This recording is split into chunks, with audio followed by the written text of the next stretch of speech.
Hi everyone, so today we're visiting IKEA. Told you yesterday we'd be going on adventures, didn't I?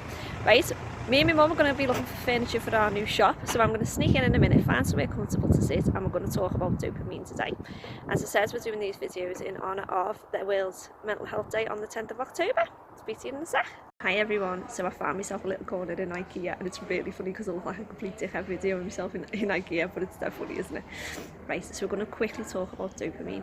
Dopamine is your body's reward chemical, so when you achieve something, your body releases dopamine.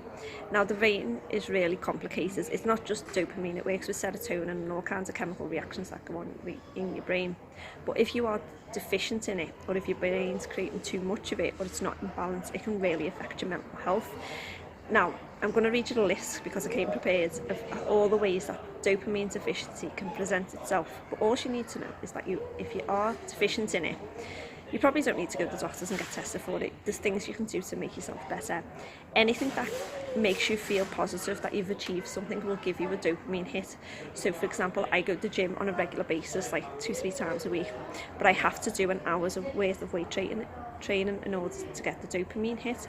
Now you'll know when you've achieved your dopamine hit because what happens is you get that massive sense of like, I've done it. So the way I always describe it is like, you know when you're being shopping and you're carrying loads of shopping bags and your arms are killing, and you finally get to your kitchen and put them all down, and the minute you let go and your hands like unseize and you just go, oh, thank God that's finished.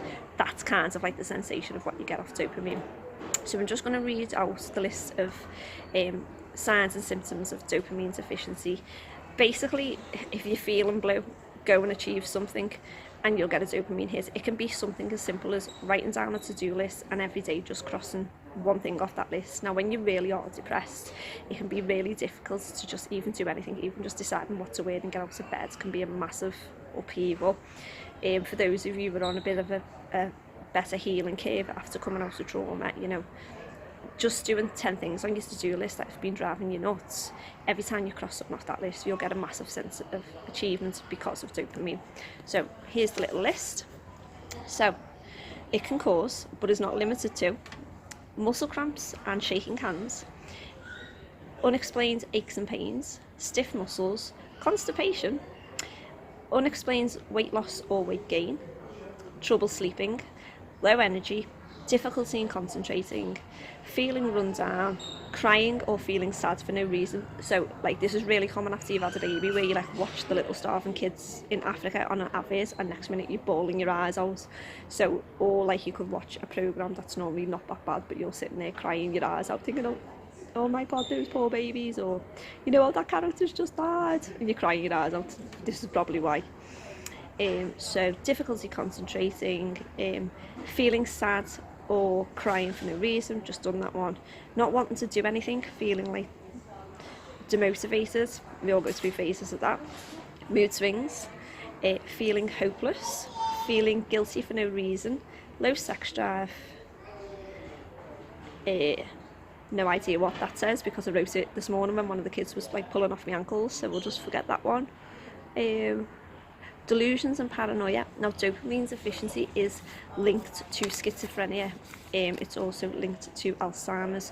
Now I had a whole massive discussion this morning with my husband, who's a psychologist, on dopamine deficiency, because I remember he wrote an essay about it and it was a very long, complicated conversation, which was far too early in the morning before I'd have all my coffee to take in what he was saying.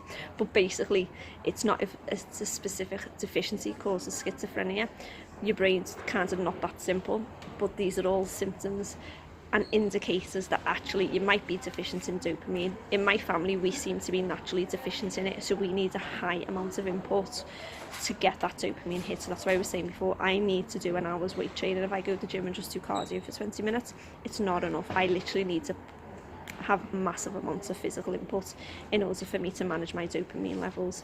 So that's it. So that's one of the things that you've learned today that could be affecting your mental health and you're not even aware of it, because that's what mental health is.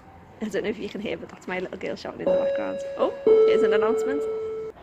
Right, okay, I'm going to leave you now because there's all kinds of people coming. So that's it. That's the introduction to dopamine. On my trauma recovery video, which I'm going to release on the 10th, I'll drop the link in the comments as well. I talk quite a lot about dopamine and how it affects your mental health, because that's what it is. It's keeping your brain healthy, and by understanding why your brain is not healthy and how it can cause depression and anxiety, we can manage it better. Okay, love to you all. See you later. Bye.